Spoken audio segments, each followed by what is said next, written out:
Olá, meus amigos e minhas amigas, eu sou o professor Vinícius e este é o canal Meio Milhão Nunca Mais.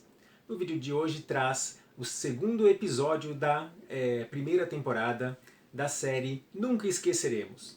A série Nunca Esqueceremos, ela tem por objetivo trazer à memória as 434 vítimas do regime militar, um regime de exceção que esteve presente na história brasileira entre os anos de 1964 e 1985, um período de vergonha que nós nunca mais queremos que ele esteja de volta.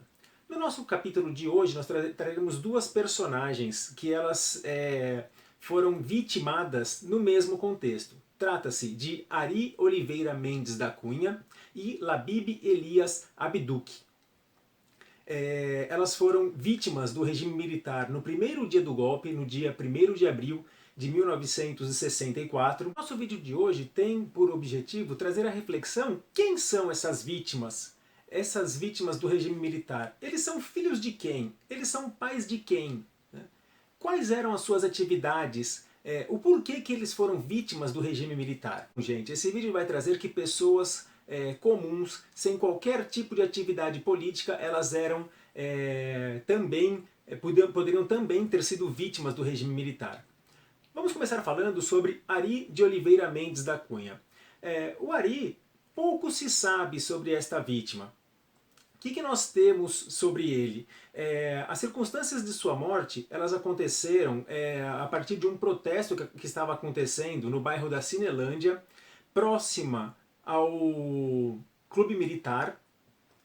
Tão logo aconteceu a queda do regime democrático, na madrugada entre 31 de março de 1964 e o 1º de abril, nós sabemos que aquela região central do Rio de Janeiro ela foi tomada por manifestantes já no dia seguinte, no dia 1º de abril. Como nós vimos no vídeo passado, ele está aqui o card, vocês podem acessar. Nós sabemos que nesta região também estavam acontecendo concentrações de jovens armados, que estavam tendo a iniciativa aí de combater o regime por força das armas, Então era um momento tenso na história do Brasil.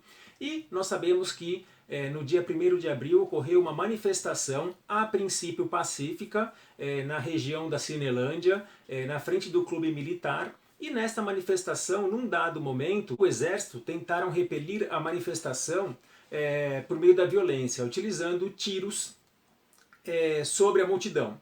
Segundo a revista Cruzeiro, 10 pessoas ficaram feridas e ocorreram 2 mortes neste episódio. As 2 vítimas fatais são aí então o Ari de Oliveira Mendes Cunha e a Labib Elias Abduq. Como eu coloquei no início do vídeo, pouco se sabe da vida, de quem realmente foi o Ari de Oliveira Mendes da Cunha. Ele poderia ser um dos manifestantes presentes, ele poderia ser alguma pessoa que estava passando no local, Pouco se sabe porque o seu nome ele esteve presente aí na Comissão Especial sobre Mortos e Desaparecidos Políticos, conhecido pela sigla CEMDP, por conta de seu nome aparecer aí na reportagem da revista Cruzeiro do dia 10 de abril de 1964. Mas hoje nós não temos aí informações sobre filiação, data e local de nascimento, se ele existia alguma atuação política, exercia alguma atuação política. Não há registros de que ele fosse, que ele pertencesse a alguma agremiação política.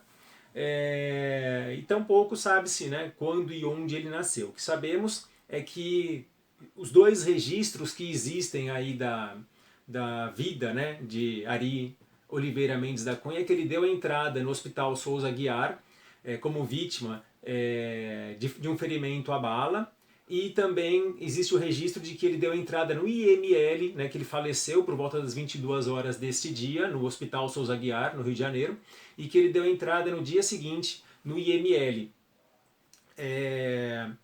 No caso da Comissão de Desaparecidos e da Comissão Nacional da Verdade, houve a tentativa de se localizar os familiares, uma tentativa mal sucedida. Então sabemos que ele foi uma das vítimas do regime militar por estar nessa concentração. Não sabemos exatamente o que ele estava fazendo nessa concentração, né? Quem era ele, se ele foi para a concentração, para o protesto na frente do clube militar, com este fim, né, de protestar contra o nascente regime ditatorial, ou se ele estava apenas de passagem naquela região.